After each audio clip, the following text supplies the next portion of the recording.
A federal high court sitting in Abuja has fixed the trial of a former head of service, Stephen Oranseye, and two others who were brought before it by the Economic and Financial Crimes Commission (EFCC) on a 24-count charges bordering on stealing and obtaining money by false pretense for October 28th and 29th, November 3rd and 5th, and December 2nd, respectively.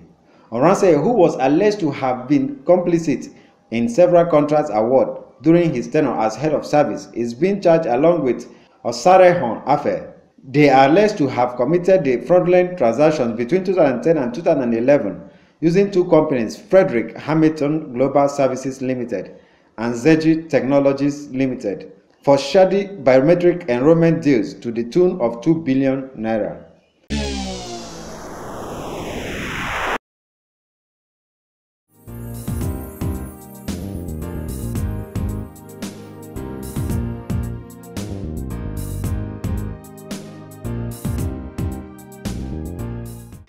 Nigerian former head of state General Yakubu Gowon, retired, has called on stakeholders in the health sector to intensify efforts in making sure that the awareness and sensitization on viral hepatitis is raised to a level where almost all Nigerians know what to do in order to prevent the disease.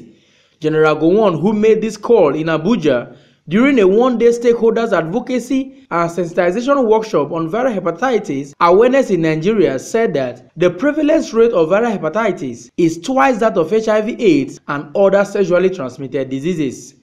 Very recently, my team, staff, and our consultant on health brought to my attention a very disturbing fact about the spread of viral hepatitis in Nigeria. I was made to understand that the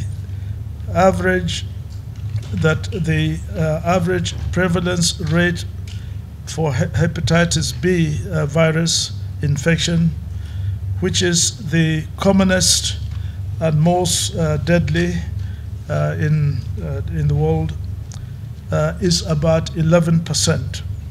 Now, my immediate reaction to these points were: is there a national health program to control the spread of this virus?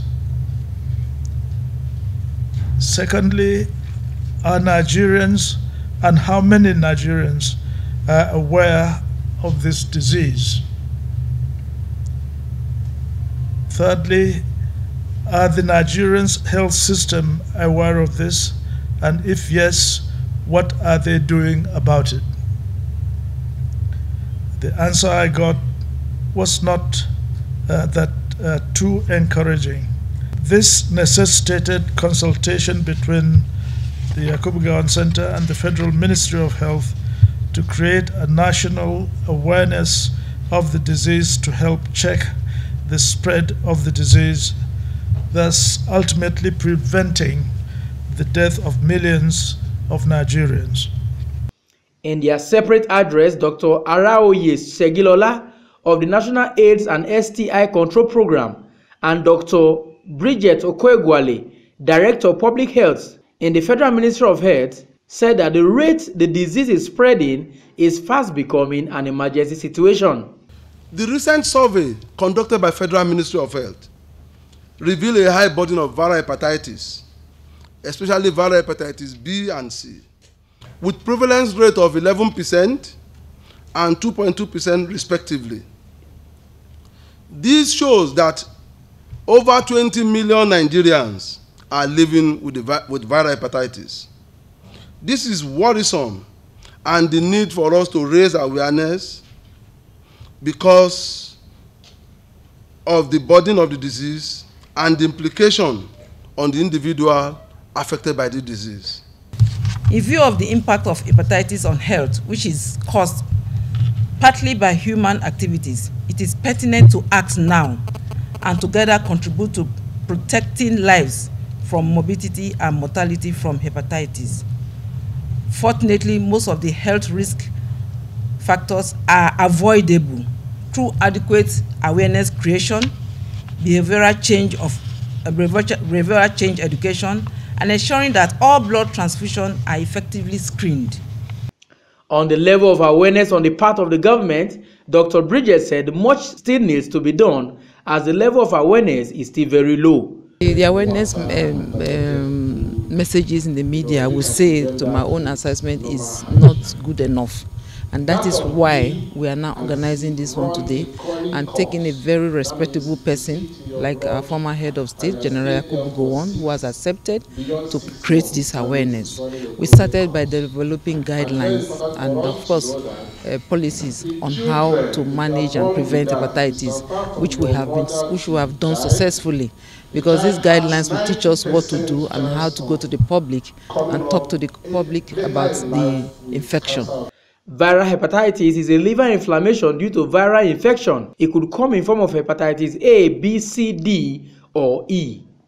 The prevalent rate of hepatitis A, B, C, and D, which is twice that of HIV/AIDS in the country, is raising concern among stakeholders in the health industry. What you can see behind me are stakeholders who have come together to look for a way forward. And the good thing about it is that this particular forum is being championed by a former head of state, General Yakubu Gowon, who has over time advocated for a better Nigeria, especially in the areas of health. One thing is prevalent.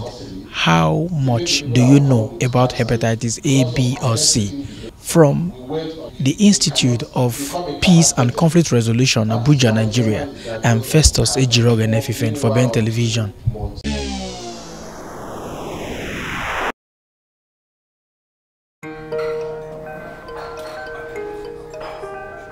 Hi, Mike. Babe, it's been over 12 hours. Are you done thinking about it? Is the answer yes?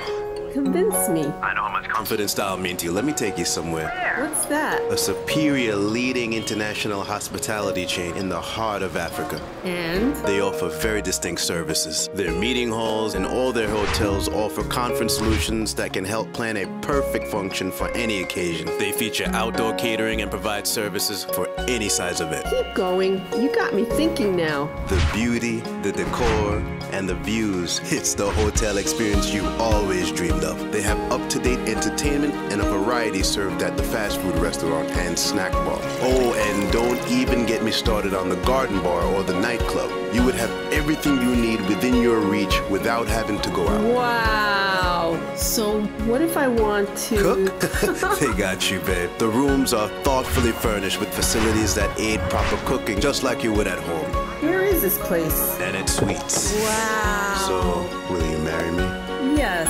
How can I refuse? Not at Sweets, a colorful affair.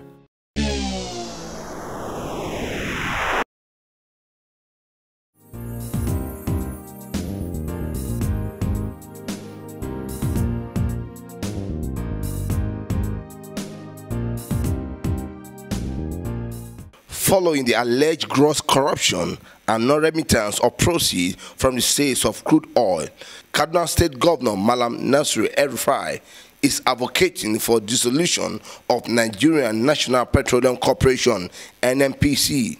The governor made the call while speaking at this year's Wole Soyinka Media Lecture Series to mark the 81st birthday of Professor Wole Soyinka in Abuja. According to Malam El-Rufai, the dissolution of NNPC will allow the coming of a brand new company that will commercialize and capitalize the oil sector. The corruption and nonchalance that has hobbled NNPC are symptoms that best days are over. We should therefore give it a deserved funeral so that a new institution, active and nimble, can promptly replace it. NNPC subsidiaries and associate companies can be reviewed, restructured, and privatized or commercialized as appropriate, consistent with national interests and objectives. Meanwhile, birthday cake was cut in honor of Professor Wole Soyinka. In Abuja, Muyo Bamdele reporting.